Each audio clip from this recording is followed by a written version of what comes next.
Sou Frank Lloyd Wright. Nasci no dia 8 de julho de 1867, no estado de Wisconsin, nos Estados Unidos da América. Filho de William Carey Wright e Anna Lloyd Jones. Porém, em 1885, meus pais se divorciaram. Então, para ajudar a sustentar minha família, aos 18 anos, trabalhei para o reitor do Departamento de Engenharia da Universidade de Wisconsin, enquanto estudava. Em 1887, fui para Chicago, onde trabalhei na prestigiada parceria de Adler e Sullivan. Meu trabalho introduziu novos estilos de design. Aos 22 anos, em 1889, me casei com Catherine Lee Tobin. Ansioso para construir a minha casa, negociei um contrato de 5 anos com Sullivan em troca do empréstimo do dinheiro necessário.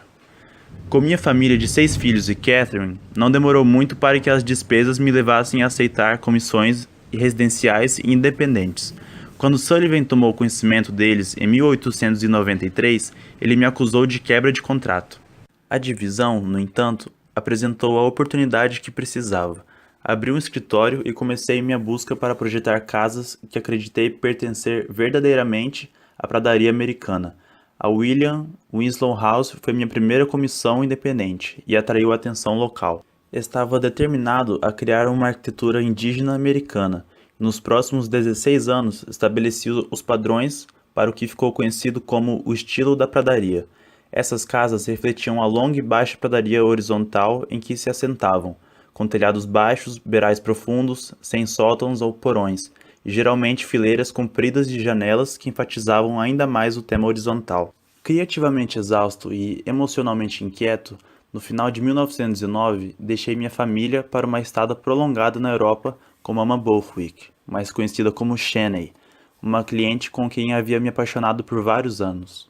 No mesmo ano, Mama e eu voltamos para os Estados Unidos e, indesejados nos círculos sociais de Chicago, começamos a construção de Taliesin, perto de Spring Green, como nossa casa e refúgio. Em agosto de 1914, a vida de Mama foi tragicamente terminada quando ela, seus 2 filhos e outros 4 foram mortos em um ataque brutal e fogo, intencionalmente iniciado por um empregado doméstico.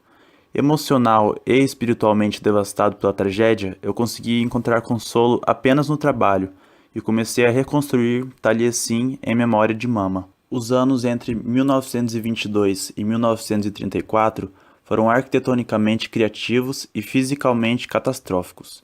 Tinha estabelecido um escritório em Los Angeles, mas após meu retorno do Japão em 1922, as comissões eram escassas. Enquanto apenas alguns projetos entraram em construção, essa década foi uma das grandes inovações de design para mim. Em 1928, me casei com Olga Lazovich, conhecida como Ogivana. Com poucas encomendas de arquitetura em meu caminho, voltei a escrever e palestrar, o que apresentou uma audiência nacional maior. 2 importantes publicações surgiram em 1932, uma autobiografia e A Cidade Desaparecida.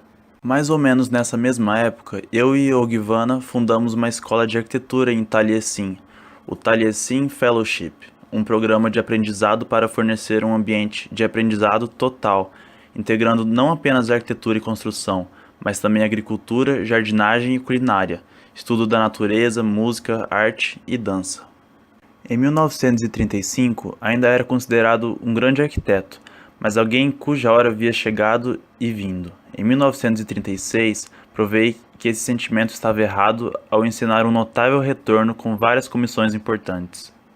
O fim da guerra, em 1945, abriu minha última década com trabalho em uma grande exposição, Frank Lloyd Wright, 60 anos vivendo de arquitetura, que logo viajei para Florença, Paris, Zurique, Munique, Roterdã e Cidade do México, antes de retornar para o Reino Unido.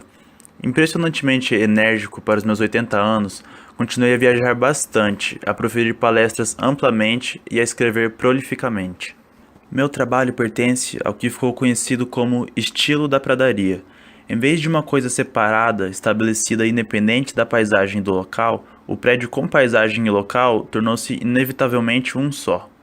Respondendo à crise financeira de 1929 e à Grande Depressão que atingiu os Estados Unidos e o resto do mundo, comecei a trabalhar em moradias populares. Sempre aspirei a fornecer ao meu cliente ambientes que não fossem apenas funcionais, mas também eloquentes e humanos. Galera, Frank Lloyd Wright dedicou a sua vida a criar uma estética total que melhorasse o bem-estar da sociedade.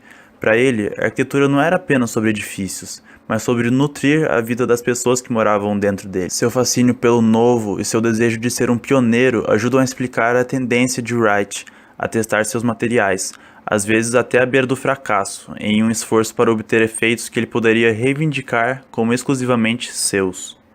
Ele acreditava que todo homem, mulher e criança tinha o direito de viver uma bela vida em lindas circunstâncias e procurava criar uma arquitetura acessível que servisse a essa aspiração.